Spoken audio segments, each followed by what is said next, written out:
All right, guys. Well, welcome to the last TBL day notes of the semester for Bio 140, and this one is on pH balance in the body. So let's get going. So, pH balance, acid-base balance, why does it matter in the body? So multiple reasons why. Enzymes are made of proteins, right? And so proteins are sensitive to pH, and so all enzyme function is sensitive to pH, and pretty much every chemical process in our body is driven by enzymes. So if we mess those up, we don't last very long. Proteins can denature, okay, and then the solubility of ions changes. So one example of that, too acidic of a diet, or not of a diet, but of a state in your body can lead to your bone breaking down. And and then a buffer system is the purpose of that is to prevent major changes in fluid pH. And the components of any buffer system are the same. They're going to be a weak acid on one side, which is able to donate protons if needed, and then a weak base on the other side, which is able to accept protons if needed. Okay, this is an example here of the of a solution on the left that that we put a strong acid into, and that strong acid is hydrochloric acid, same one we'd find in the stomach. We dump that into this solution, and we can see that it completely dissociates, right? All of the hydrogen ions are off. Okay, that's a strong acid, that's what it does. But this is called carbonic acid, which is the one we'll deal with in our buffer system that we'll spend the most time with. It goes into a solution, and you can see some of them dissociated, but not all of them, right? And that's exactly what a weak acid will do. So, acid-base balance, the importance of our buffering systems, and here's our major buffer system in the body. It's known as the bicarbonate buffering system. It's not the only one, but it's the most important one, and it's in our blood, okay? And this equation here is a very important equation that you need to know and memorize, okay? So, it says circle the weak acid and underline the weak base. Okay, that weak acid was the same one that was on the other side, so right there. Okay, that's the term of the equation that's always going to be by itself. Okay, and then the one that's next to the hydrogen ion is always going to be the weak base. This is known as bicarbonate.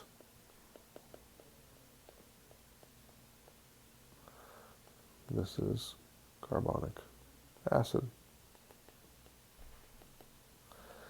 Okay, so whenever we have a solution that contains all of these components, it has a buffering system, and we add a base to that solution, the response from our buffering system is going to be that it needs to add some protons to that solution, right?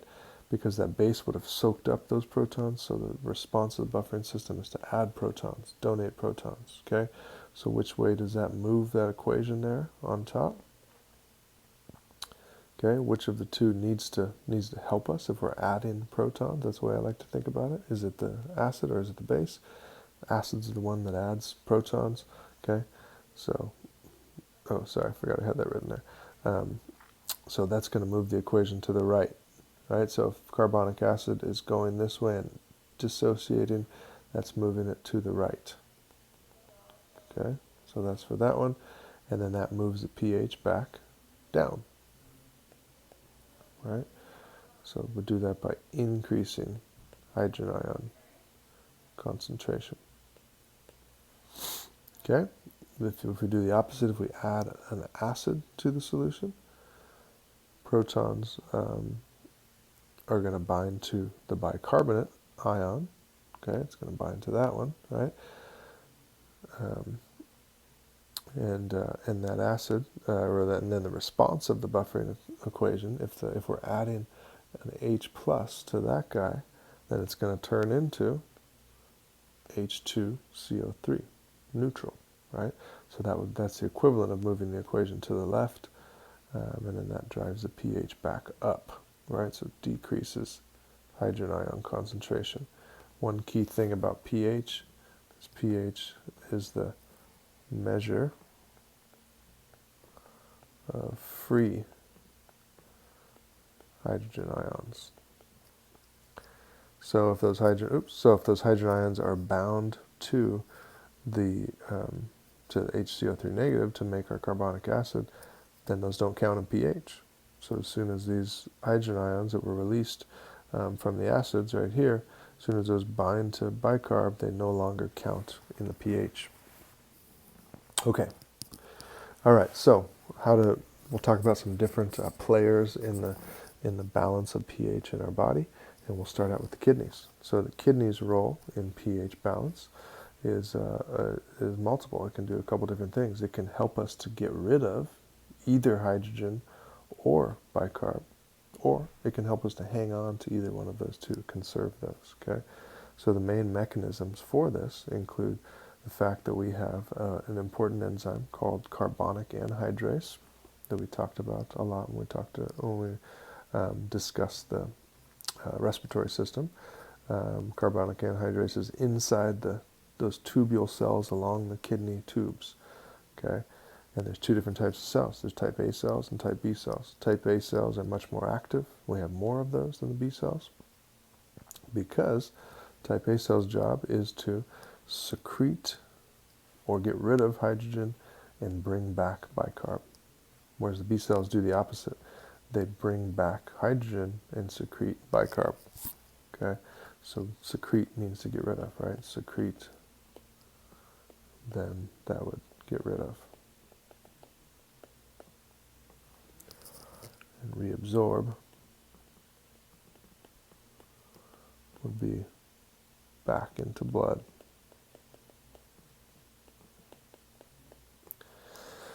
Okay, so the type A cell is much more active than the B because the urine is usually acidic, right? Our body's usually acidic because it's much more common for the metabolic byproducts of doing things like breaking down proteins or using the glycolytic system, creating that lactic acid. All of that creates acid.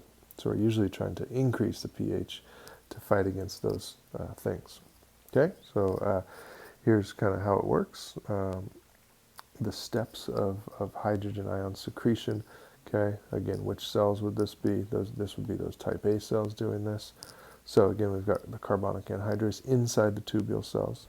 So the first step is to bind together CO2 and water, okay, to make carbonic acid, right? Because the left side of that equation was CO2 plus H2O equals H2CO3,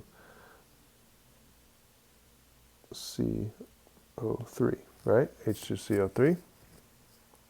Okay, so that was the first part of that equation. And then, look what can happen. That carbonic acid can dissociate into H plus and HCO3 negative. Okay, so we got our bicarb, we got our hydrogen ion. So that's what happens. So it dissociates into those two things. And then the cells secrete the hydrogen, either via pumping it out with ATP, primary active transport, or for exchange with sodium. That would be secondary active transport. Okay, that goes into the urine for us to get rid of it. And then it does the opposite of that. It brings back the bicarb, that same bicarb that was made. It brings it back into the blood, right? And it does that for exchange with chloride. Okay, let's take a look at how that looks here. Okay, so we've got the blood part here, right? That's where the blood's traveling through. Okay, we've got the kidney tubule cell here, and this is where the urine would be.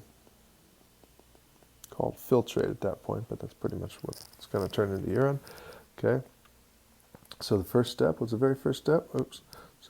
Very first step is to pull CO2 out of the blood into the kidney tubule cells. Okay, that's step number one. We see step number two combines that CO2 and water, right? What's going to help us do that? Carbonic anhydrase, right? That carbonic anhydrase enzyme is going to help us do that. Okay, and then now we're at carbonic acid. The carbonic acid is going to dissociate into hydrogen and bicarbonate. Hydrogen gets pumped out into the urine so it can be excreted. Okay, and that happens either via co-transport with sodium or, again, primary active transport using ATP. And then lastly, the bicarbonate that was created gets pumped into the blood. So that really helps us with pH in two ways. It gets rid of the CO2, so that CO2 can't turn back into a hydrogen ion through the same equation. And we're adding another base to our blood, and that's for exchange with chlorine. Just note that this can happen the exact opposite direction, all these steps backwards, in the type B cells. So this is obviously a type A cell. All right, so that's the kidneys. What about the respiratory system? How does that help us with pH? We've kind of already discussed this when we talked about the lungs, but we'll just review it briefly here. So CO2 accumulation in the body decreases pH. Okay, this is same because of that same equation. If we get a lot of CO2, it combines with water, eventually turns into hydrogen ions and bicarbonate. Okay, so that low pH stimulates us to breathe more, increases our ventilation. Okay, that increased ventilation is going to help us blow off excess CO2, and then our pH goes back up. All right, so low pH, low pH and CO2 are the main drivers of ventilation. Right, so if we have an increase in CO2, or increased hydrogen ion concentration, which is the same thing as decreased pH, those are going to lead to increased ventilation, right? And if we increase ventilation, then we decrease CO2, which will effectively increase pH or help us get rid of hydrogen ions.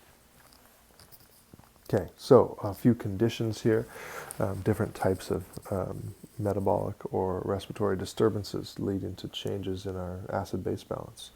So the first one we'll talk about is respiratory acidosis. So the definition of just acidosis in general is a pH of 7.35 or lower.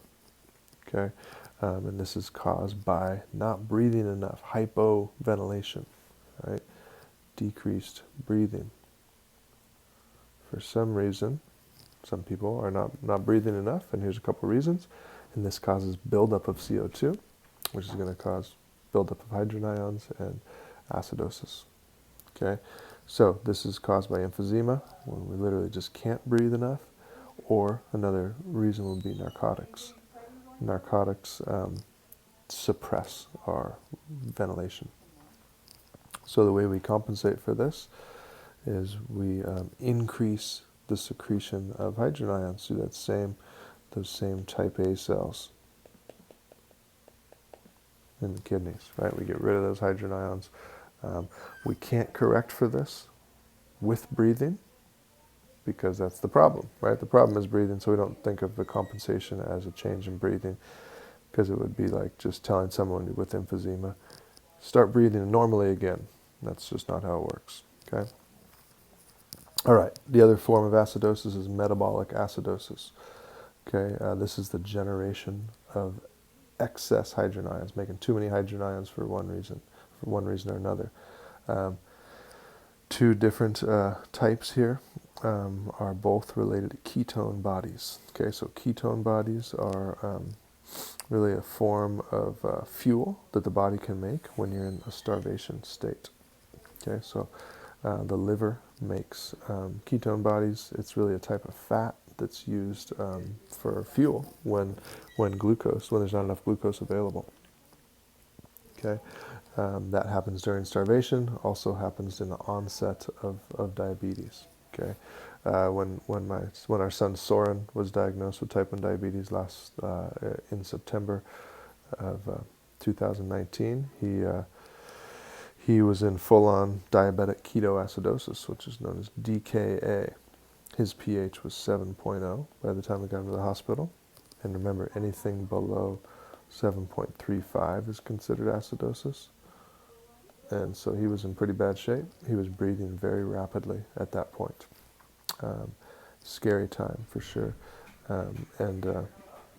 Another cause of this could be severe diarrhea. Severe diarrhea and this should probably actually be one step back. This bullet point should be right here. Sorry about that. That shouldn't be under starvation. That should be on its own. So with severe diarrhea, you lose all that bicarbonate, rich juices that comes from the pancreas, right? That's what we find in the lower GI tract. So the way that we compensate for metabolic acidosis is we breathe more, right? If we blow off that CO2, that can increase our pH. Okay, and then and then we can also increase hydrogen ion secretion in the kidneys with those type A cells again. This is what we saw Soren do, and he was breathing very rapidly and shallowly, trying to blow off that CO2. And then the forms of alkalosis here. Respiratory alkalosis is the first one. Again, alkalosis definition is a pH of 7.45 or higher. So you can see the normal range is really only 7.35 to 7.45. Okay, so this is caused by breathing too much, right? Hyperventilation. So this can be due to anxiety, can be due to high altitude.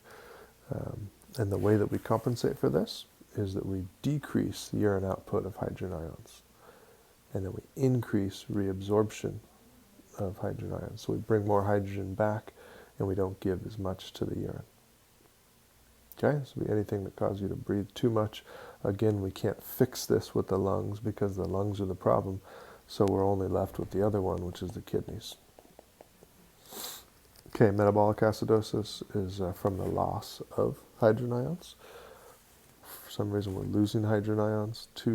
A couple reasons for that are certain diuretics can do this because they make you urinate extra and pulling hydrogen ions with that. You don't have time to pull it back out.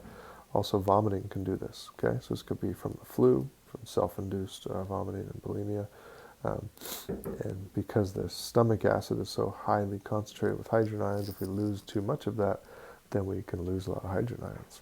And so we can compensate for this by decreasing urine output of hydrogen ions, bringing more hydrogen ions back by reabsorbing them, and we can also decrease ventilation to lose less CO2. All right, guys, that wraps it up. Study that hard, and we'll see you for the TBL quiz.